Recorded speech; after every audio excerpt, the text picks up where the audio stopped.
હું અંધાજી નઈમવાડી, નામ અર્જુનસિંહ અમરસિંહ રાઠોડ.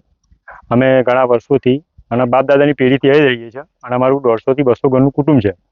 એમાં મિનિમમ 700 માણસ અમે આ બાજુ અને રેલવેની પેલી બાજુ અડધા અડધા રહે છે, બરાબર છે.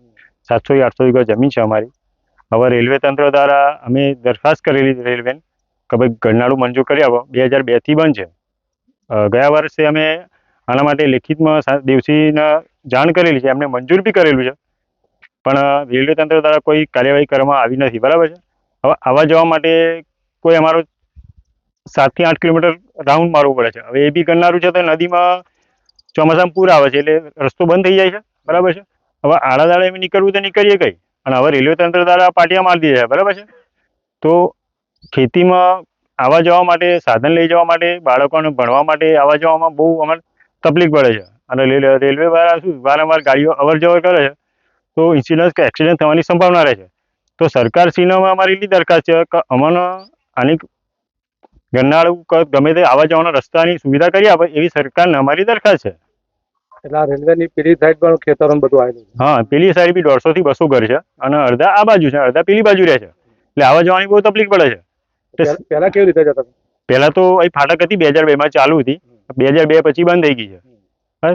પહેલા રસ્તો હતો, અહીં ફાટક હતી, 24 કલાક ખુલ્લી રહેતી હતી, એટલે અવર જવરમાં તકલીફ પડતી નથી. અત્યારે આ પાટિયા મારી દીધા છે અને અંદર ફેન્સિંગ મારી દીધી છે અને રેલવે ઊંચી કરી છે. અને ચોમાસામાં કેવું થાય છે કે રસ્તો બંધ થઈ ગયો, આજુબાજુ બધે પાણી ભરાઈ જાય છે, એટલે નીકળવું કઈ. છોકરા સ્કૂલમાં કેવી રીતે? સ્કૂલમાં છોકરા રેલવે પાર કરીને આવે છે, ફેન્સિંગ થી કૂદીને આવે છે, બરાબર. ચોમાસામાં તો જીવના જોખમે જ આવે છે અને નીકળવાની કોઈ, તમે જોઈ શકો છો, નીકળવાની કોઈ આરો જ નહીં. કદાચ વ્યક્તિ બીમાર પડ્યો તો 108 આવવાની કોઈ સંભાવના જ નહીં, કારણ કે રસ્તો જ નથી અમારે. પહેલી વાત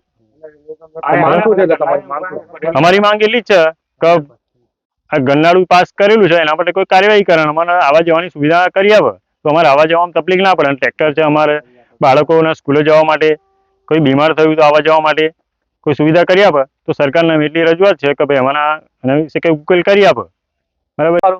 મારું નામ ચીમનભાઈ ધનજીભાઈ રાઠોડ. ચીમનભાઈ, આ કયું ગામ છે ને અત્યારે શું તકલીફ પડી રહી છે? અમારે આ અંદરની નવી મોવાડી છે અને રેલવેની પેલી બાજુ પણ અમારે ગેમાપુરા ગોમ છે, આખું 150 થી 200 ઘર છે. પણ અત્યારે રેલવે તંત્ર જ્યાં ફાટક 2002 માં પછી બંધ થઈ ગઈ છે, તે પછીનો અવર જવાનો રસ્તો બંધ કરી દીધો. જે અત્યારે તકલીફ છે, 7 કિલોમીટર ફરીને જવું પડે છે. ચોમાસાની અંદર પણ એ પાણી ભરી જવાથી હમણાં રેલવે ઓરંડી તકલીફ પડે છે. એટલે અત્યારે તો ફેન્સિંગ મારી દીધી છે. જો સરકાર ફેન્સિંગ મારી જાય છે તો અમારે કોઈ આરોપ નથી પેલપા જવાનો. 700-800 વીઘા જમીન છે તો અમારે કઈ થઈને જવું? તો વહેલી તકે અમારે એવી નમ્ર વિનંતી છે કે અમારા જે અંડરગ્રાઉન્ડ પાસ કરેલો એ વહેલી તકે ચોમાસા પહેલા બનાવી આવે તો સારામાં સારું છે. પહેલા પાસ થયો તમે અંડર પાસ? હા, દેવસિંહ ને એમાં લેટર પછી આવેલો પાસ થઈ ગયું, પાસ થયેલું, પણ પાસ થયેલું હજુ કોઈ જાણવા મળ્યું નહીં, બરોબર. એનો લેટર બી આવેલો. જરા કામ ચાલતું હતા, તમે ના રજૂઆત કરી કામ કેમ તમે કરો? હા, એ રજૂઆત કરેલી જ છે, પણ હજુ કોઈ તંત્ર કોઈ આવ્યું નથી ને કોઈ જાણે બીજી કરતા નથી. હમણાં અમે વારંવાર આ રજૂઆત કરેલી છે. સમસ્યા એટલે આવવા જવાની સમસ્યા.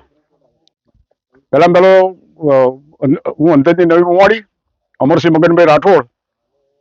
આ રેલવે તંત્ર એટલું બધું નગરોડ છે ને કે અમારું તો હું વાપરવા જ તૈયાર નથી આ લોકો. અને એમાં મારે એકવાર જફાઈ થયેલી અહીંયા આ રેલવેના બાપુ જોડે મારે જફાઈ થયેલી. ખાલી પૂછવા આવે છે ભાઈ આનું કંઈક વિકલ્પ તો બતાવો. તો એ કહે છે તો અહીંયા નહીં આવવાનું, આમ તેમને. હું તો કે અંદર કરી દેવું. તું શું અંદર કરી દેવું ભાઈ? અમે અમારી આપવીતી બોલીએ છીએ. અહીં કન શું હતી આપવીતી? શું કહેતા હતા તમે? આમાં જવા માટેનો તો કોઈ તમે જોણતા હોય તો કંઈક કહો તો અમે આગળ એની રજૂઆત કરીએ, બરોબર. એ પછી અમે દેવસિંહને જોણ કરી.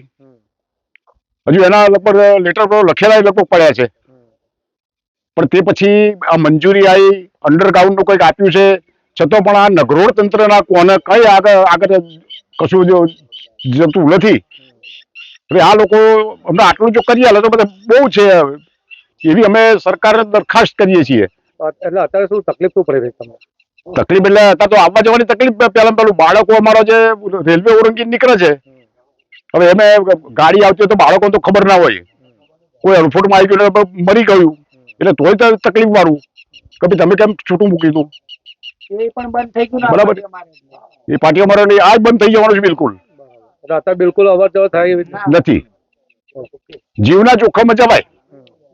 આ રીતે અહીં છોકરું કૂદે. બરાબર આ આપણે તો નીચે રહીને આવીએ છીએ એ રીતે હવાઈ જવાય પણ એ પોતાના જોખમે રેલવે તંત્ર આ બધું માથે લેવાનું તૈયાર નથી.